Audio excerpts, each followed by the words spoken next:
এক অভাবনীয় সামরিক জোটের ঘোষণা দিয়েছে পাকিস্তান ও তুরস্ক। পঞ্চম প্রজন্মের স্টিলথ যুদ্ধবিমান কান এবার যৌথভাবে তৈরি করতে যাচ্ছে এই দুই মুসলিম পরাশক্তি, যা সরাসরি চ্যালেঞ্জ ছুড়ে দেবে এই অঞ্চলের চিরচেনা সমীকরণকে।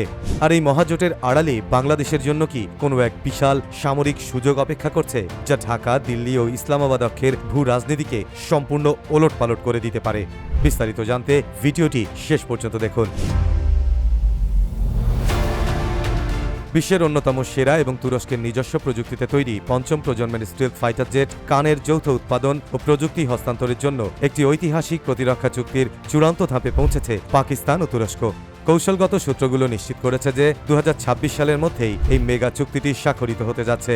এই মহাপরিকল্পনার অধীনে কান পিকে সংস্করণের যুদ্ধবিমানের জন্য তৈরি করা হবে অত্যন্ত নিখুঁত ও অত্যাধুনিক অ্যাভিয়নিক্স, অ্যাক্টিভ ইলেকট্রনিক স্ক্যান্ডারে বা এইএস রাডার এবং উন্নত ইলেকট্রনিক ওয়ারফেয়ার স্যুট। তুরস্কের মহাকাশ প্রযুক্তির অতুলনীয় অভিজ্ঞতা এবং পাকিস্তানের শক্তিশালী সামরিক উৎপাদন সক্ষমতা, বিশেষ করে অ্যারোনটিক্যাল কমপ্লেক্সের অভিজ্ঞতাকে কাজে লাগিয়ে এই যুদ্ধবিমানকে দক্ষিণ এশিয়ার আকাশের নতুন শাসক হিসেবে গড়ে তোলা হচ্ছে। সামরিক বিশ্লেষকদের মতে এই যৌথ উৎপাদন প্রক্রিয়া কেবল পাকিস্তানের নিজস্ব প্রতিরক্ষা শিল্পকেই স্বনির্ভর করবে না, বরং ভারতের আকাশসীমার তথাকথিত বিমান শ্রেষ্ঠত্ব বা এয়ার সুপিরিয়রিটিকে পুরোপুরি ধূলিসাৎ করে দেবে।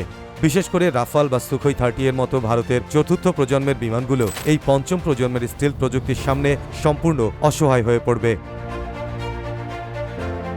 দক্ষিণ এশিয়ার এই উত্তপ্ত ভূরাজনৈতিক প্রেক্ষাপটে এই চুক্তি ভারতের জন্য একটি বড় কৌশলগত বিপর্যয়। পাকিস্তান যখন পঞ্চম প্রজন্মের স্টিল প্রযুক্তির মালিক হতে যাচ্ছে, তখন ভারত এখনও তাদের নিজস্ব আমকা প্রজেক্টের নকশা তৈরি করতেই হিমশিম খাচ্ছে। এই প্রযুক্তিগত ব্যবধান ভারতের সামরিক আগ্রাসনের নীতিকে বড় ধরনের ধাক্কা দেবে। অনেক সামরিক বিশ্লেষকরা মনে করেন এই অঞ্চলের ভূরাজনীতিতে বাংলাদেশের জন্য এটি একটি অত্যন্ত আশাব্যঞ্জক এবং কৌশলগত টার্নিং পয়েন্ট হতে পারে। বাংলাদেশ বর্তমানে তার ফোর্সেস গোল অর্জনের লক্ষ্যে এবং আকাশসীমার সার্বভৌমত্ব রক্ষায় আধুনিক যুদ্ধবিমান খুঁজছে। বাংলাদেশের দুই প্রতিবেশী ভারত এবং মিয়ানমার উভয় দেশই প্রতিনিয়ত বাংলাদেশের জাতীয় নিরাপত্তার জন্য বড় সামরিক হুমকি হিসেবে আবির্ভূত হচ্ছে। একদিকে মিয়ানমারের সীমালঙ্ঘন ও রোহিঙ্গা সংকট, অন্যদিকে ভারতের চারপাশের সীমান্ত ঘিরে আগ্রাসী সামরিক অবস্থান ও রাজনৈতিক চাপ বাংলাদেশের প্রতিরক্ষা ব্যবস্থাকে প্রতিনিয়ত সতর্ক অবস্থায় রাখছে।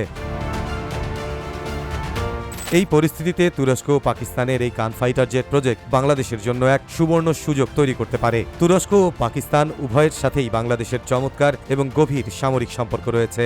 বাংলাদেশ ইতিমধ্যেই তুরস্কের কাছ থেকে গাইডেড মিসাইল সিস্টেম, ড্রোন এবং অত্যাধুনিক সামরিক সরঞ্জাম ধারাবাহিকভাবে কিনছে। বিশেষজ্ঞরা মনে করছেন পাকিস্তান ও তুরস্কের এই যৌথ কান প্রজেক্ট সফল হলে বাংলাদেশ ভবিষ্যতে এই পঞ্চম প্রজন্মের স্টিলথ ফাইটার জেটের একটি অন্যতম প্রধান ক্রেতা বা অংশীদার হতে পারে।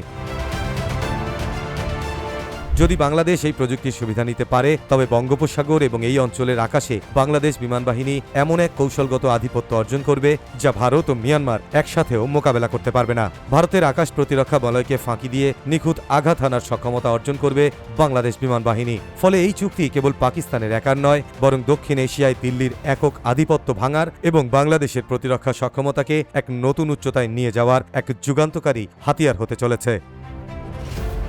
প্রিয় দর্শক, আপনি কি মনে করছেন? মতামত জানান ভিডিওর কমেন্টে।